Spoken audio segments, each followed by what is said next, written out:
नमस्ते विद्यार्थियों, आज हम परिसर अध्ययन भाग 1 में घटक 18 पर्यावरण और हम का अध्ययन करेंगे। जंगल कटाई। पूरे विश्व की संपूर्ण जनसंख्या इस समय लगभग 600 करोड़ है।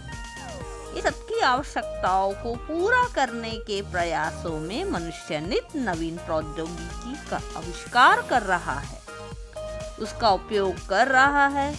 इसके लिए मनुष्य अधिक से अधिक जमीन तथा जल स्रोतों का उपयोग कर रहा है। खेती, बस्ती, उद्योग धंधे और सड़कें तथा रेल मार्ग तैयार करने के लिए अत्यधिक परिमाण में खुली जगह की आवश्यकता है, इसलिए जंगल कटाई होती है।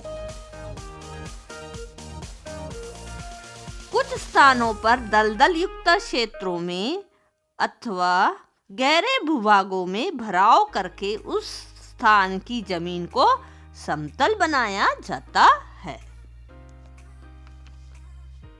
पर्यावरण में भिन्न भिन्न सजीवों के निवास होते हैं। जंगल में विभिन्न प्रकार की वनस्पतियां होती है। वृक्षों पर अनेक पक्षियों के घोंसले होते हैं। भालू, हिरण, बंदर, हाथी तथा बाघ जैसे प्राणी जंगलों में रहते हैं। अर्थात घने जंगलों में अनेक प्राणियों के निवास होते हैं। जंगलों में ही उनकी आवश्यकताओं की पूर्ति होती है। जंगलों की कमी होने पर वहां की जैव विविधता का ह्रास होता है।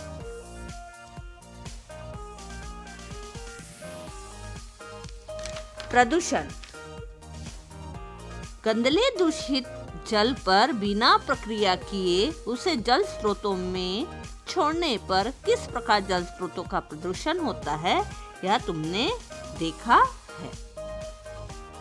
कारखानों से भी गंदला जल परिसर में छोड़ा जाता है। ऐसा दूषित पानी जमीन में रिसते रहने से जमीन अनुपजाऊ हो जाती है। खेती के लिए अधिक मात्रा में रासायनिक खादों और कीटनाशकों का उपयोग किया जाता है। ये रसायन मिट्टी में मिल जाते हैं और बरसाती पानी के साथ बहकर अंत में नदियों में पहुंच जाते हैं। इन सब कारणों से पानी तथा मिट्टी का सतत प्रदूषण होता रहता है। इस कारण वहां के प्राणियों और वनस्पतियों के अस्तित्व के लिए खतरा उत्पन्न हो जाता है। ऐसे सजीवों की संख्या कम होने लगती है और अंततः वहां के बहुत से सजीव विलुप्त हो जाते हैं। ईंधन का घरेलू उपयोग तो होता ही है। इसके अतिरिक्त मनुष्य ने बड़े बड़े उद्योग धंधे और कारखाने भी स्थापित किए हैं। इन कारणों से ही ईंधन का उपयोग बड़े पैमाने पर होने लगा है। एक और ईंधन के जलने से बड़ी मात्रा में कार्बन डाइऑक्साइड हवा में मिश्रित होती है, तो दूसरी ओर बड़े पैमाने पर जंगलों का ह्रास हो रहा है। इस कारण बढ़ी हुई कार्बन डाइऑक्साइड को शोषित करने में वनस्पतियां अपर्याप्त सिद्ध हो रही है। फलतः हवा में कार्बन डाइऑक्साइड की मात्रा निरंतर बढ़ रही है। वातावरण में कार्बन डाइऑक्साइड की मात्रा बढ़ने पर तापमान भी बढ़ता है। तापमान में हो रही इस प्रकार की वृद्धि विश्व के सभी भागों में दिखाई देती है।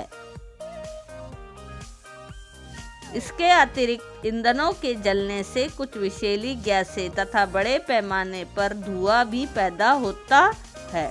इसी के साथ उद्योग धंधों से भी कुछ विषैली गैसें हवा में मिश्रित हो रही है। इन कारणों से बड़े पैमाने पर हवा का प्रदूषण होता है। आगे का शेष भाग आगे के वीडियो में।